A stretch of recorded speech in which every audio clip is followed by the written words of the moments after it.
From The Times and The Sunday Times, this is The Story. I'm Luke Jones.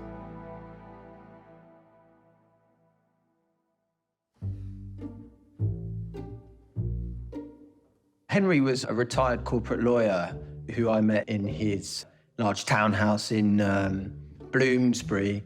And he'd had quite a celebrated career in a big magic circle firm and had quite a powerful influence in politics. But what was quite interesting, I suppose, about speaking to Henry in this kind of salubrious drawing room was when I asked him the question which we asked, I suppose, to everybody we interviewed, whether they feel that they are a member of the British elite. He pushed back really hard, and he seemed quite offended by the suggestion. In fact, his exact words were complete rubbish. And his basic sentiment was really he had no power at all, that the elite was somewhere else. And this was kind of interesting to us because this person was kind of the embodiment of the British elite. He'd been to a top private school, he'd been to Oxford, his parents had been very senior professionals. His grandfather and father had been to the same elite boarding school that he'd been to. And I think this was a theme that really we found throughout the book, really, of people kind of seeing themselves as exemplars of a kind of new meritocratic era in British society and distancing themselves from somewhat caricatured aristocratic notions of the British elite in the past. But I suppose for us, there's something a little bit strange about that, in the sense that when we analysed, as we did in the book, over 100 years worth of people's trajectories into elite positions, we found that really people like Henry were very much the norm as they were 100 years ago, i.e. people born into extreme wealth, people who go to very elite private schools, continue today to really dominate positions of power and influence in this country.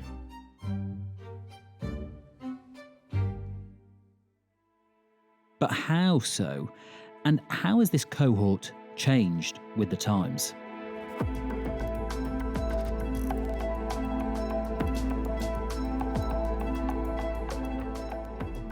The story today. Born to rule. Who are Britain's elite?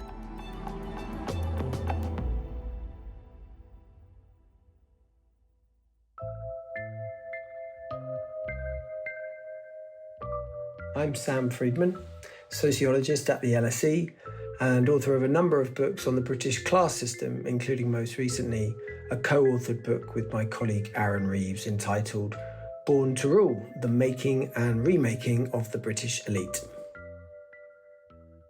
And if we rewind slightly, you've been interested in class and privilege and who and what the elite are for a while, aren't you? This is your third book on the topic. What is it about it that fascinates you so?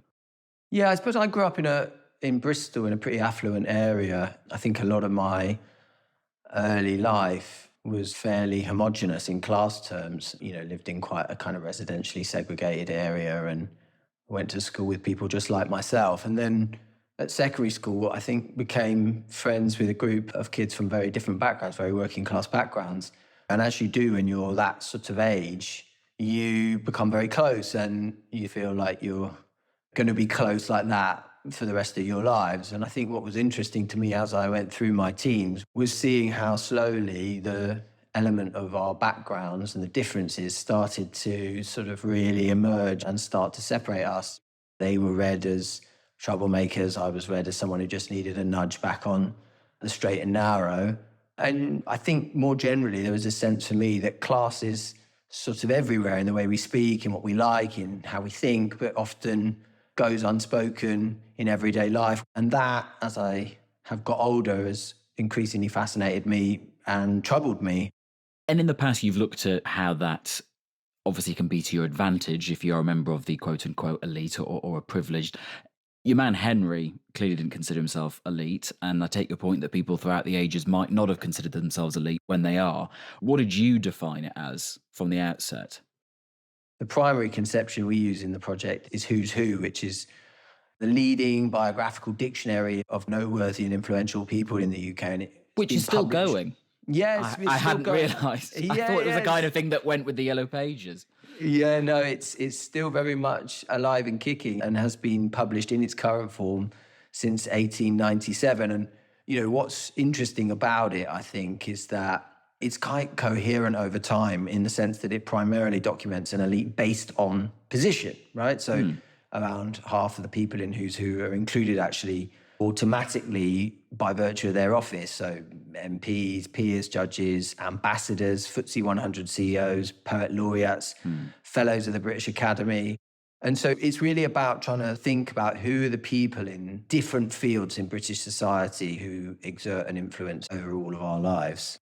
So did you take that as your definition? People who were there because of some kind of headline job? Yeah, I think so. We're interested here not necessarily in the idea of elite as being solely economic, but something more about your decision-making, power, your influence. We had Who's Who, which represents about 0.05% of the population, so there's about 34,000 people in Who's Who. But then we also wanted to distinguish a subgroup within that who have both positional and economic power. So that's people who are both in Who's Who, but also in the top 1% of the wealth distribution. So that's about 0.01% of the population, so about 6,000 individuals in the UK. Education, of course, plays a big part in that. How much of a determining factor is that still, do you think? Hugely important. One of the nice things about Who's Who is that it has the exact school that people attended. And what that allows us to do is look over time, over the last 125 years, how attending a very particular type of school has shaped your ability to reach these elite positions compared to other people in the population. And the headline there is that if you are an alumni of one of our Clarendon schools, so that's our traditionally most prestigious, most elite, most expensive, traditionally male-only private schools, so Eton, Harrow, St. Paul's, you are still today 48 times more likely to reach the British elite than those who attended any other type of school.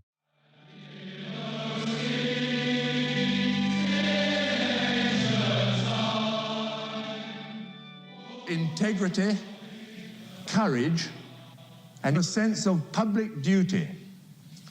If all of us here can think about those three things, it will be a very important gain and step forward. Have a very good term, all of you, and get some work done. Thank you. If there is one subject which stirs the emotions of the people, it's the public schools.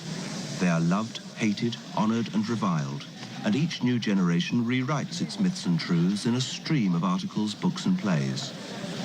Public schools have bent to the social winds, but one central feature has remained rock solid since the public school days of Tom Brown.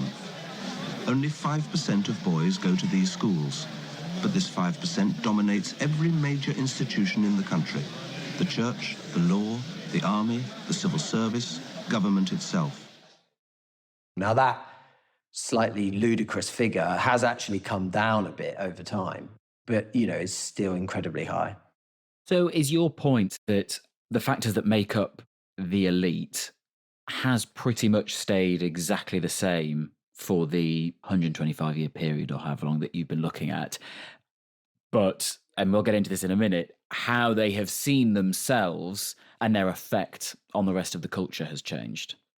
There's not been no change at all. Those top private schools are not as propulsive as they once were, but as I mentioned, they're still incredibly powerful.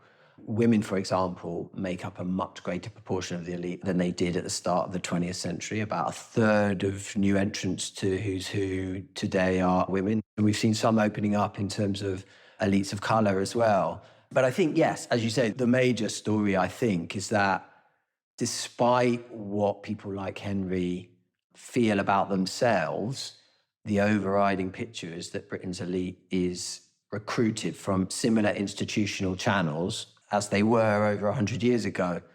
And I think the interesting thing is this theme of elites trying to present themselves as ordinary, and lots like Henry, who are from fairly unambiguously elite backgrounds, actually attempted to deflect from or downplay aspects of their upbringing that might signal eliteness. So harking back to grandparents or great-grandparents who were perhaps from working class backgrounds and therefore being able to present themselves as having an upward story.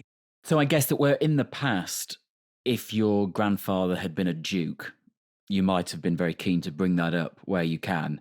Nowadays, you'd be more keen to point out a relative who was a coal miner, for example.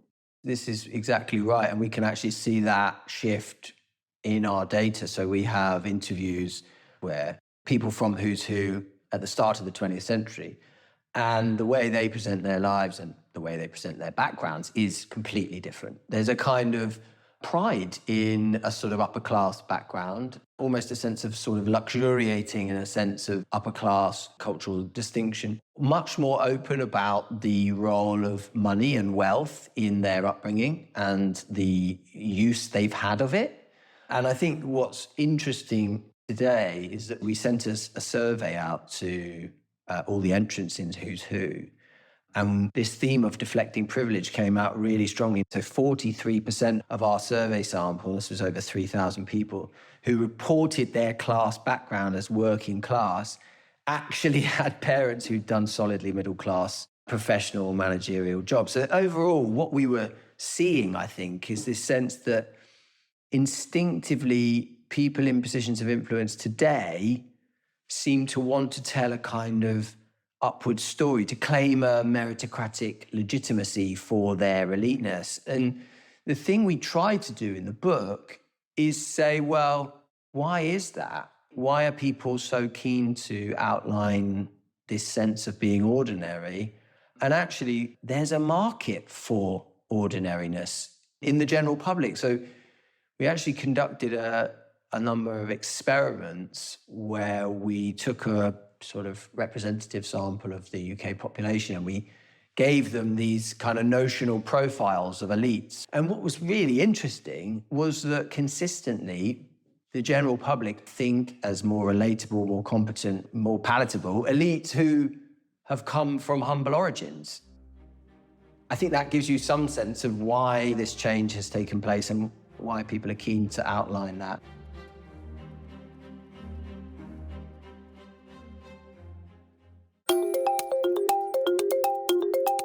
If you're enjoying this episode of The Story, you can listen to more by subscribing to the podcast.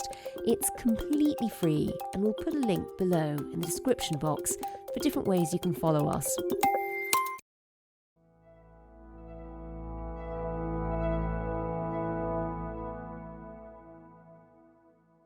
Sam, we've been talking about the elites and how they've changed over the years, particularly in how they see themselves and how they present themselves. You were saying a moment ago that there's now a sort of market for ordinariness. Humble origins do quite well.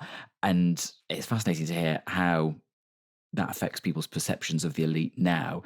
Interesting, in the book also, you have another metric where you can measure the change of this, I guess, which is, to return to everyone's new favourite book, Who's Who, the way people listed hobbies have changed over the years. The elites, what they say they enjoy doing. I thought that was quite fascinating. Yeah, I mean, this is one of the really lovely things, again, about Who's Who, is that in the profiles that people have been writing for over a century, they've put their recreations down. So you have this wonderful window into the cultural lives of Britain's elites. But also, and I think this is worth saying immediately, it's very much a public performance of your cultural self, right? This is something which journalists can, and often do, search online to find out interesting things about people in positions of power and what they like to do in their spare time. But what we were seeing there was these really fascinating shifts. At the end of the 19th century, it's the kind of landed pursuits, polo and horse-related shooting and hunting that's really powerful. That change is actually really, in really fascinating ways in the sort of 1920s and 30s towards this kind of metropolitan highbrow culture. So you start to see the arts really becoming the dominant cultural pastimes of elites. They're mentioning classical music, they're mentioning opera, they're mentioning ballet, they're mentioning the theatre. But then we see this final really fascinating break in the supremacy of highbrow culture in more recent cohorts of Who's Who, where you see this interesting shift towards more popular, ordinary forms of cultural consumption and recreation. So you start to see people mentioning football a lot, often, interestingly, unfashionable, smaller football teams and their support for them. You see cinema and film coming in. You also see a lot of these perhaps much more mundane activities like spending time with family and pets and things like that. And is that recent, or is that post-war recent? That's sort of cohorts born in the 40s and 50s, the kind of baby boomer onwards. So this is people who are getting into Who's Who perhaps in the 80s onwards. It's not necessarily an abandoning of highbrow culture. Often there's a kind of blending of the ordinary and the highbrow in people's profiles. And actually, I think most fascinatingly, when we actually did interviews with elites, what we often saw was quite a strong disconnect between the public profile of that person that I came into the interview having read, which was often much more orientated towards more ordinary pastimes, and the much more highbrow orientation that was told to me in an anonymous interview, right? Such as what? Someone putting in Who's Who that they enjoy necking pints of Stella over a weekend, whereas actually they're into watercolours, or I don't know. It's exactly that. When people had the cloak of anonymity, you often saw this sort of disconnect between that and the public persona that they were putting out in their Who's Who profile. One other thing to add that we also looked at that your listeners might be interested in was we looked at the entire back catalogue of Desert Island Discs, which is really nice because you get this in-depth sense of how these trends play out in terms of how very influential people talk about their music preferences. And you see a similar shift there whereby, you know, in the 50s and in the 60s, classical music dominates. You start to see shifts towards more popular music from then on. But what was interesting when we dug into kind of contemporary people on Desert Island Discs, the way they talked about that music also shifted over time. So, you know, in the past, people talked much more in a kind of highbrow way about their music preferences. They talked about the form of the music, the quality of the music itself. Whereas today, what you'll often hear on Desert Island Discs, they're rooting it in this more kind of relatable sense that it's to do with a relationship that they've had. This is the song When I Met My Wife sort of thing. This is Perfect Circle by R.E.M. When Sam and I first started going out with each other, we didn't share that much in the way of musical tastes, and we were living quite different lives. I was working for Norman Lamont in the Treasury, and she was a student at what was Bristol Polytechnic. She's a brilliant artist, but one thing we did agree on, that early R.E.M. was good, and this would remind me of those days of driving down to Bristol to her student flat and falling in love. Stay real close. Who might leave you where I left off? So this subtle shift in what you're trying to say about your cultural self in the way you present yourself in this very public setting. And I get that phenomenon, but have we nailed down actually why that shift has happened? And particularly post-war, you seem to suggest, sort of baby boomers onwards is where this shift started to happen. Why is it that elites are presenting themselves more like that? Why is it, as you were saying earlier, there is more of a lucrative market for pitching yourself as ordinary, even if you are heir to a dukedom?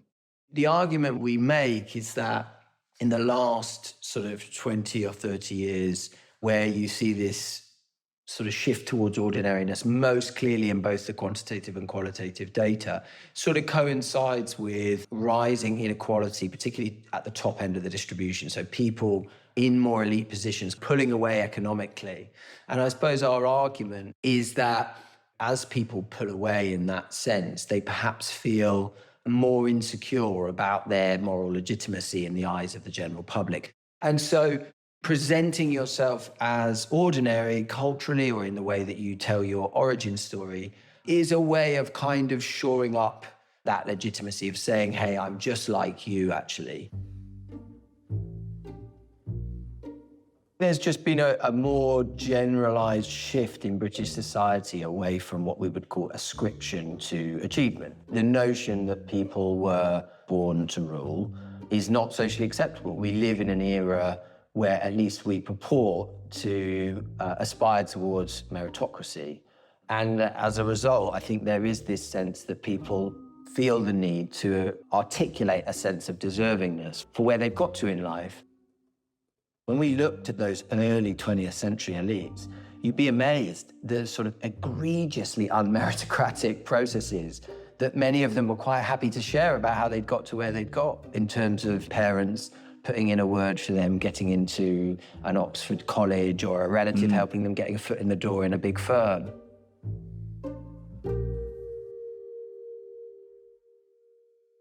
And we've been talking a lot about industry, but you also talk about in the book, actually, there's a sort of intellectual elite as well, a sort of woke metropolitan elite, which I think is a phrase you use, and obviously lots of others do it as well. How separate in the dynamic is that? What we tried to do in the book, actually, is to try to wrestle with those conceptions of the elite that, as you say, circulate. I mean, this idea that the elite has this very clear political character. What we tried to do in the book is actually, again, empirically interrogate that. So we ask people in Who's Who all about their political and policy preferences. And actually what's interesting is that shows us, first of all, there isn't ideological unity in the British elite. No, not at all. We actually find three quite distinct fractions: a kind of establishment right fraction that is kind of hostile to tax and spend, as you might imagine, doesn't see wealth or inequality as a kind of social problem, doesn't necessarily think feminism is an issue, thinks that the empire should be valued, things like that. We then find a kind of new Labour left, more centre-left kind of orientation. And then we also find a kind of much more progressive left, perhaps what you might think of as the kind of caricature of the woke metropolitan elite idea.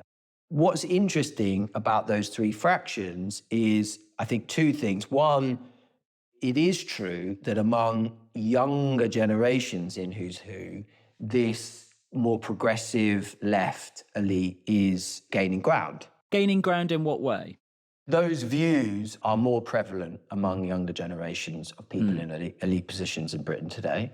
A clear counterpoint to that is that when we look at the political orientation of that wealth elite that I told you about at the start, so remember, this is people who have both economic and positional power. They're in the top 1% of the wealth distribution, and they're in Who's Who. We see they go the other way. Right? They are much more likely still to orientate towards the establishment right.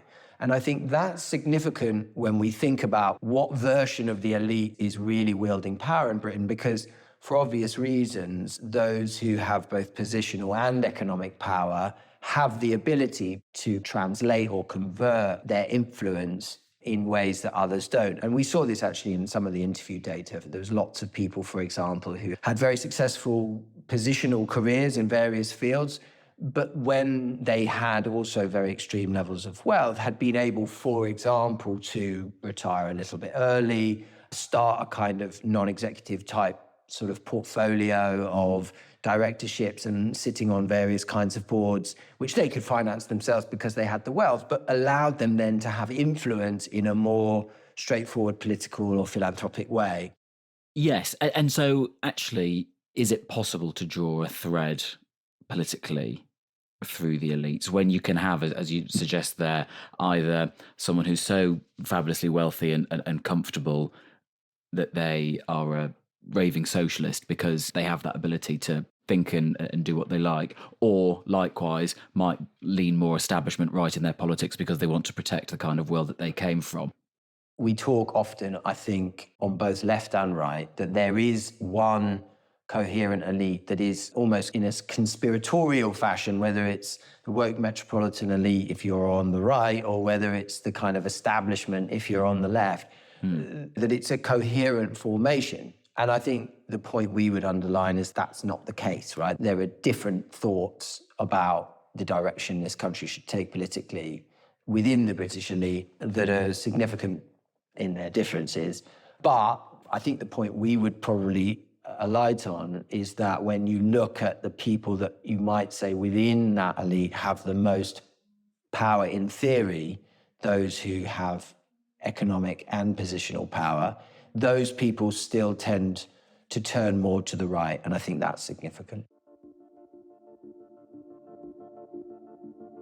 Having gone through all of this, empirically so, how are you left thinking about the elites and how we all interact with them now? Do you think it's a force for good, broadly, or better at least than it was? The answer to that is always going to depend on your political persuasion. But I think if you believe that elites should represent the populations they serve, there is some good news. As I mentioned, there is an increase in the number of women. There's a modest rise in elites of colour. But I think when it comes to social mobility, when it comes to class, the reality is things haven't changed all that much. And I think that if you believe in meritocracy, that's a big worry.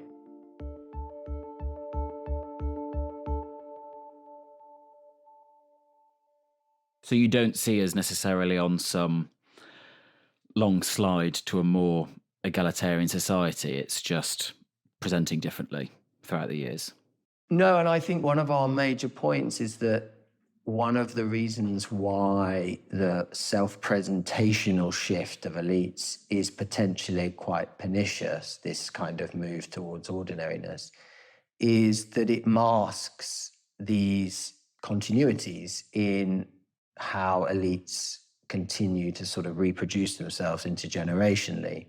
So there is a kind of an illusion of a much more meritocratic society that comes through the way these people present themselves, the way they talk about their trajectories and their origin stories and their cultural lives, that make people think that Britain has fundamentally changed. And I think when we look in more sober sense at the data, that doesn't stand up. And I do think that's something that we should all be concerned about.